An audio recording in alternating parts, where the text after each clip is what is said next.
a ministração O Poder das Palavras. Esse é 3. É a terceira ministração. E nós estamos vivendo, nós temos que entender que nós estamos vivendo tempos proféticos. Este é o exato momento que nós estamos passando por isso. E nós precisamos entender para onde nós estamos olhando. Por que isso? Porque nós temos a visão de águia. E águia tem a visão de longo alcance. Ela vê em profundidade. E esta visão é a visão do profeta. Como nós estamos vivendo momentos proféticos, eu tenho que ter essa visão, porque eu tenho que entender o momento que nós estamos vivendo, que nós estamos passando. Então, eu queria que vocês abrissem a sua Bíblia em Colossenses. Colossenses, lá no capítulo 1, capítulo 1 de Colossenses, e nós vamos ler 28 e 29, os versículos 28 e 29. E a carta aos Colossenses diz assim: portanto, proclamamos a Cristo, advertindo a todos e ensinando a cada um com toda a sabedoria, para apresentá-los maduros em Cristo. Por isso, trabalho e luto com tanto esforço na dependência de seu poder que atua em mim. O poder das palavras 3. A palavra que nós estamos hoje ministrando, que é oriunda dessas ministrações, é maturidade. Então, no verso 28 de Colossenses 1, que nós acabamos de ler, a preocupação do apóstolo Paulo com os colossenses e com todos nós é que sejamos maduros em Cristo. O versículo 28 e o 29 que nós lemos, a preocupação dele, a preocupação de Paulo, é que nós possamos entender que nós temos que ser maduros em Cristo. A maturidade em Cristo quando nós olhamos para a maturidade em Cristo, nós entendemos que ela não está ligada a títulos, tipo apóstolo, bispo, pastor, mestre. Não, ela não está ligada a cargo, o cargo que eu exerço dentro da igreja, ou não está ligada a unção profética. Não. Ela faz parte de todos. A maturidade, ela tem que fazer parte da minha vida, tem que fazer parte da nossa vida, tem que fazer parte do corpo de Cristo indistintamente. Todos têm que ter maturidade. A maturidade é ter um relacionamento maduro com Cristo, no qual nós o adoramos, nós confiamos nele, nós o amamos e nós lhe obedecemos. Então, quando nós começamos a exercer essas atividades, nós estamos caminhando para a nossa maturidade. E o nosso crescimento dentro da maturidade, ele tem que ter equilíbrio. Não pode ser um crescimento desequilibrado, ele tem que ser um crescimento equilibrado, tanto no físico, como na mente, como no espírito. Nós temos que trabalhar na mesma esfera, nessas 3 partes da nossa vida: corpo, mente e espírito. Olha o que Paulo está escrevendo em 1 Coríntios 3. Vamos dar uma olhada em 1 Coríntios 3, nos versículos 1 e 2. Irmãos, quando estive com vocês, não pude lhes falar como a pessoas espirituais. Olha, Paulo está reclamando com os irmãos de Corinto. Ele está dizendo, olha, eu fui até aí e fui falar com vocês como pessoas espirituais, mas como se pertencesse a este mundo ou fossem crianças em Cristo. Então ele esperava encontrar irmãos maduros, ele esperava encontrar irmãos dentro de uma maturidade, e ele encontra criancinhas em Cristo, ele encontra meninos em Cristo. Continuando, tive que alimentá-los com leite e não com alimento sólido. Ele chega com alimento sólido e ele toma um susto, porque ele não pôde alimentar a igreja com alimento sólido. E ele está dizendo, eu tive que abandonar o alimento sólido a ser profundo, porque vocês não têm maturidade para isso. Eu tive que alimentá-los com leite, pois não estavam aptos para receber. Vocês não estavam preparados para receber alimento sólido, e ainda não estão. Olha que situação complicada, porque Paulo detectou esta deficiência deles e disse, e ainda vocês não estão preparados para isso. Então, essa é uma das principais funções apostólicas, é ele ministrar a palavra de Deus conforme a condição espiritual de cada irmão, mas do mesmo jeito ele tem que adaptar a comida conforme eles entendem, mas eles têm que levá-los a um crescimento, a uma maturidade espiritual. Ele tem que levá-los a uma profundidade espiritual, ele tem que levá-los a uma plenitude no espírito. Então esta é a função, era a função de Paulo, como é a função hoje daqueles que estão em liderança: olhar, adaptar, dar o leite, mas ir carregando e levando essas pessoas, levando esses cristãos a terem uma maturidade e a viver a profundidade espiritual esperada de cada crente. Nós estamos vivendo um momento de restauração da igreja.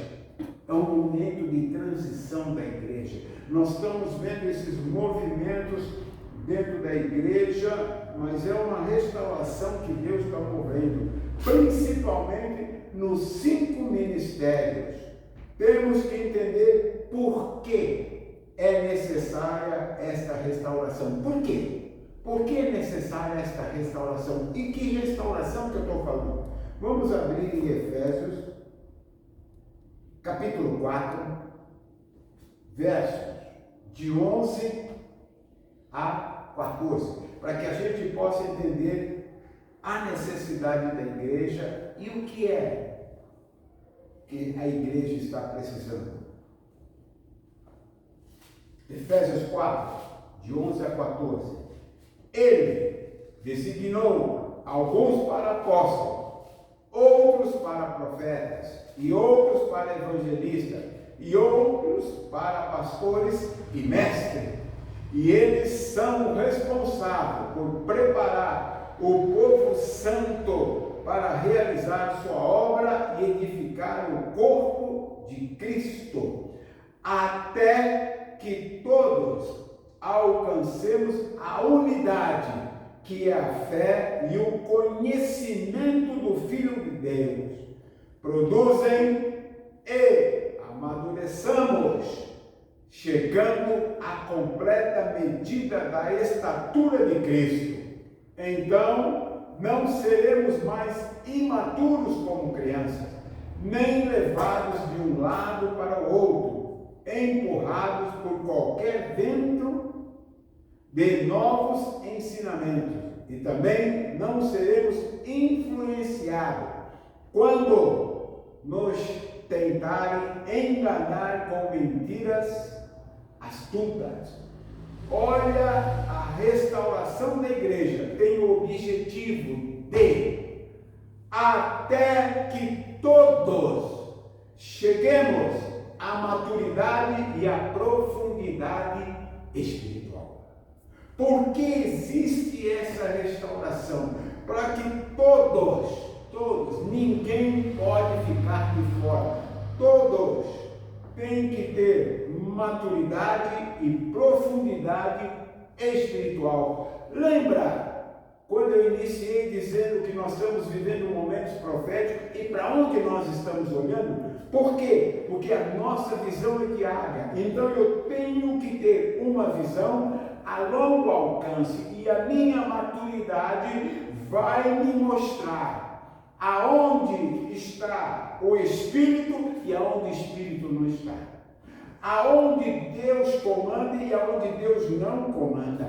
Aonde o verdadeiro evangelho está e aonde o falso evangelho está. Aonde o canto da sereia existe e aonde não tem o canto da sereia. Então, isto vai me dar só através da maturidade. Por isso que ele está dizendo, o objetivo é que todos nós cheguemos à maturidade e à profundidade espiritual, sem a qual fica difícil, porque hoje nós estamos sendo combatidos violentamente, mas se eu conheço a verdade, eu não sou levado em vento de qualquer doutrina.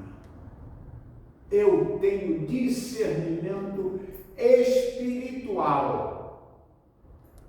do que Cristo quer e o que Ele deseja para a minha vida. Então, a maturidade espiritual, aliada à visão diária, à visão profética, eu consigo me mover em qualquer situação e não sou enganado. A igreja que somos nós, se não tiver maturidade, ela não suporta tempos de crise, não suporta tempos de perseguições. Esses tempos estão rondando a nossa igreja. Esses tempos estão rondando a nossa nação. Mas se eu tenho maturidade, eu consigo suportar esses tempos. Mas quando nós olhamos para a igreja, nós estamos vendo que falta maturidade. E esses tempos, se vierem, serão catastróficos para cada um, porque falta maturidade dentro da igreja. Portanto, observe 3 pontos para o crescimento da maturidade cristã.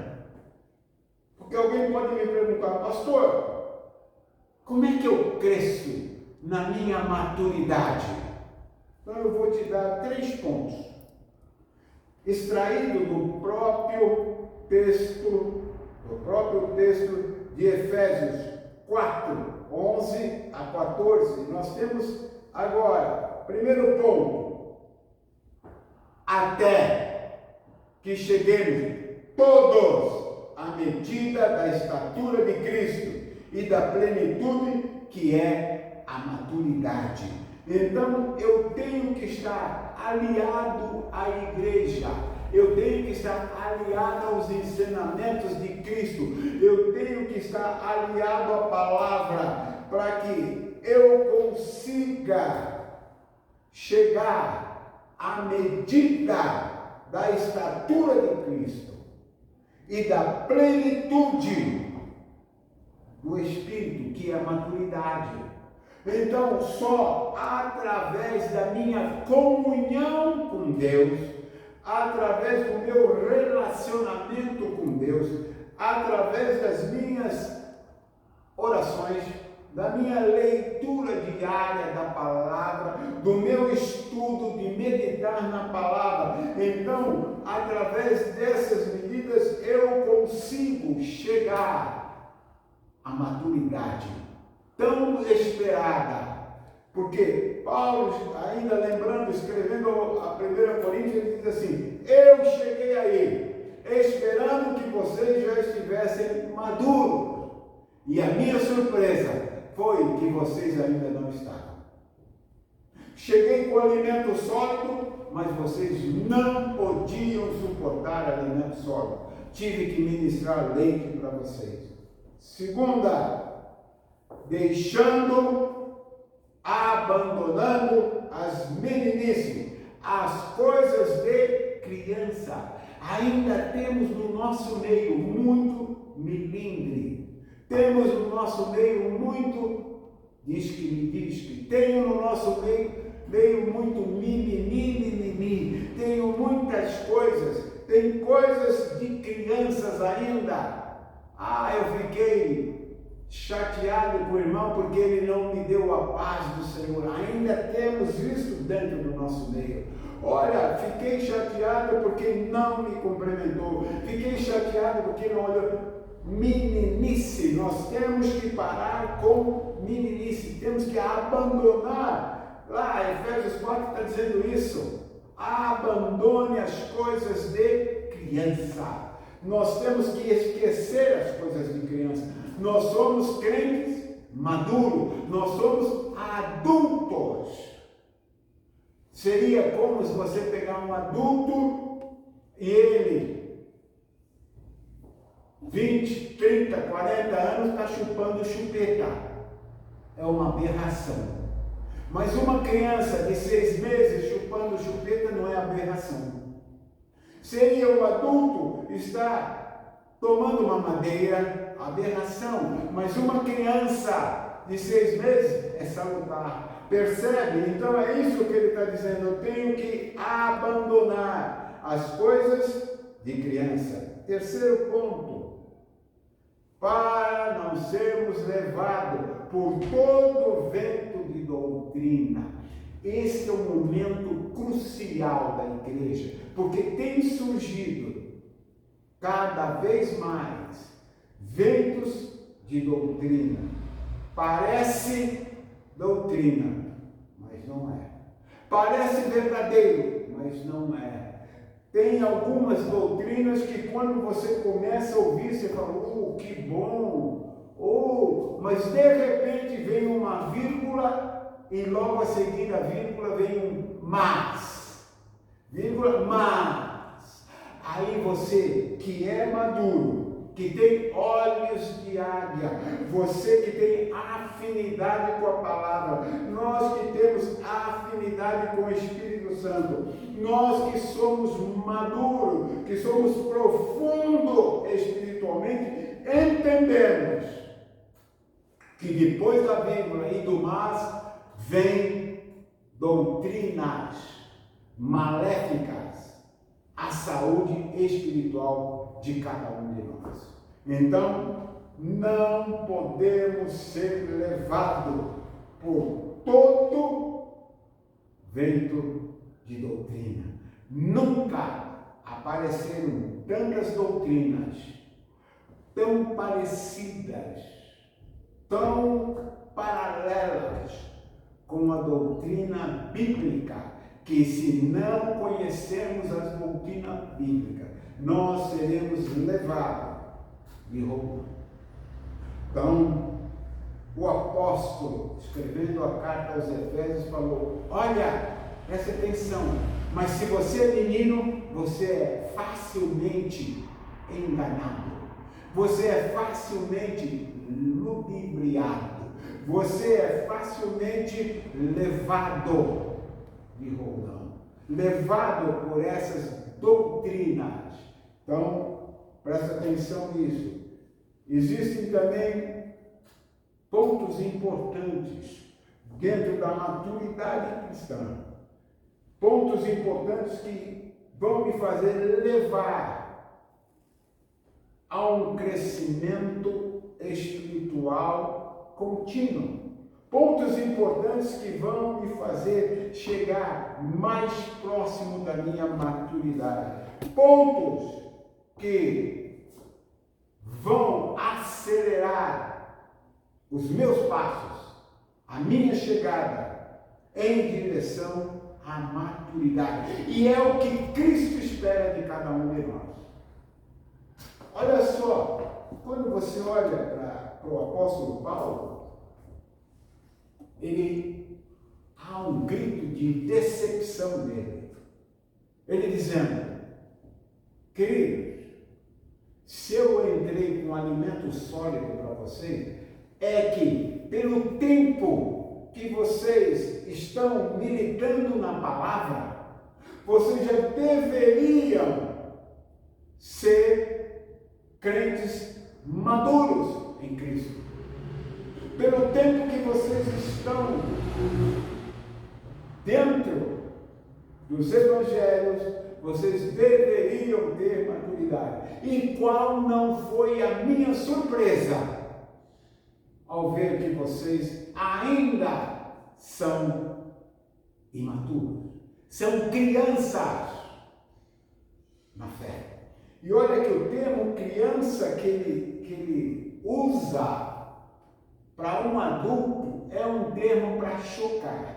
E é isso que ele queria, chocar os crentes.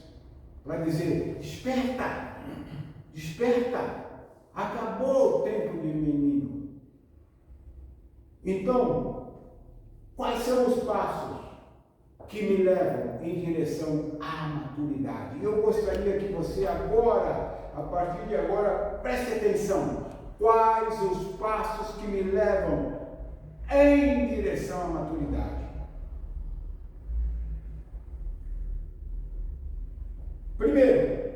Primeiro passo que me leva em direção à maturidade. E eu vou deixar 4 passos, e eles são passos importantes. Então, presta bem atenção. Primeiro, honra.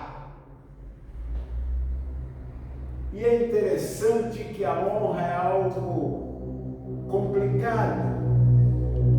É muito fácil você honrar para cima. É muito fácil você honrar quem está acima de nós. É muito fácil honrar pessoas superiores. Mas a honra, ela é exercida principalmente para baixo. A honra, ela começa a ser demonstrada, ela começa a ser apresentada, principalmente quando eu começo a honrar quem está abaixo de mim. Eu começo a olhar quem está abaixo de mim. Aí é a honra. A honra, ela começa em casa. A honra, ela é formada dentro de nós a partir de casa. Por isso que a honra é formada dentro da igreja, que seria a nossa casa, ou a nossa casa física, ou a nossa casa espiritual, que é a igreja. Quando nós começamos a honrar quem está tomando conta do nosso carro, quem está estacionando o nosso carro, quem abre a porta para a gente entrar, o diácono que procura um assento adequado, o irmãozinho que está ali vendendo um café ou servindo um café. Então a honra começa ali. A honra não é só destinada ao pastor, ao evangelista, ao presidente ou ao apóstolo. Não, ela começa lá embaixo. E aí eu começo a mostrar a honra, eu começo a declarar a honra. A honra, em todos os setores, mesmo não só na igreja, mas também fora da igreja, nas minhas atividades normais, eu tenho que mostrar, eu tenho que demonstrar honra. E quando eu trabalho com honra, eu estou engrandecendo o reino de Deus, porque o reino de Deus é movido por honra. Não tem como. Se eu tenho honra, eu apresento o reino. Se eu não tenho honra, eu não apresento o reino. Esse é o primeiro passo. Segundo passo, tão importante quanto a honra, mas que também está ligado à honra, submissão.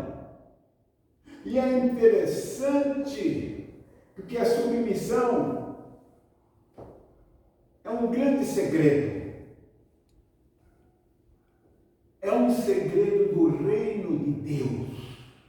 Se eu entendo submissão, eu começo a desvendar os segredos do reino de Deus, porque o reino de Deus, ele se move através de submissão.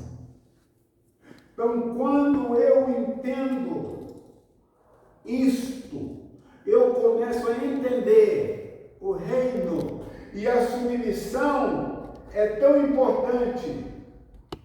Cristo, o Filho de Deus, foi submisso ao Pai até a morte, e morte de cruz. Você vê isso lá em Filipenses 2:8. Olha que coisa importante. Ele foi submisso. A submissão acaba com altivez, acaba com orgulho,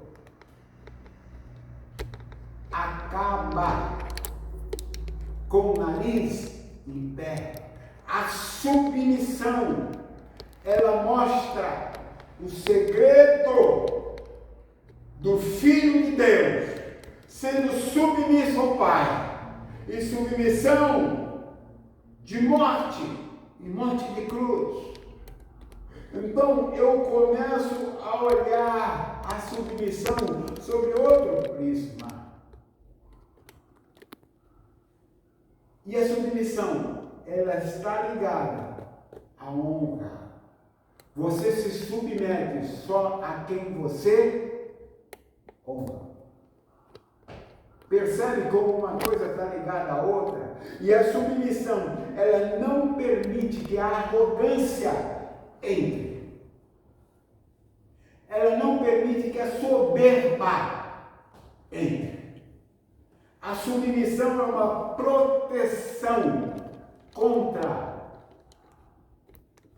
a arrogância, contra a soberba. Coisa tremenda, maravilhosa. Terceiro, aliança. Aliança